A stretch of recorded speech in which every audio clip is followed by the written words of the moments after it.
во рамки на проектот за имплементација, кој се состои од два дела: проект за имплементација на новиот компјутеризиран транзитен систем и поддршка во управувањето со имплементација на новиот компјутеризиран транзитен систем. Во тек е изготовка на апликацијата за нов компјутеризиран транзитен систем. Во постапка се тестирање на пилот апликацијата која е изготвена за оваа цел, а истовремено се вршат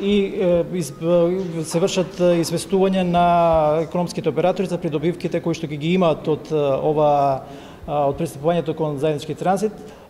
Пристапувањето кон Конвенцијата за заеднички транзит е можноста за намалување, забрзување на самата постапка, затоа што документи ќе се поднесуваат во електронска форма, користење на еден единствен документ за цело време траење на транзитната постапка. Значи, наместо да имаме правење на посебни транзитни документи на секоја граница, ќе се користи еден документ од појдовната до одредишната испостава.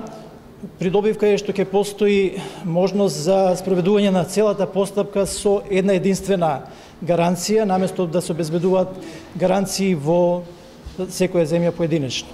Договорни страни денес на оваа конвенција се 32 земји членки, од кои 27 се членки на ЕУ, а проширувањето на оваа конвенција се очекува и со земите кандидатки, особено земите од Западниот Балкан, исто така и соседните земји на ЕУ. Значи, сакам да нагласам дека ова не е само желба на кандидатките членки кои сакаат да станат договорни страни на оваа конвенција, туку и на самата Европска унија. Особено за олеснување на трговијата помеѓу конкретниот регион и цела Европа. Исто така, значи, тоа е во интерес на Европската унија, да се создаде простор каде што стоката може да се движи колку што е можно поедноставно, побрзо и побезбедно, и нормално да се олесни работата на целиот европски регион.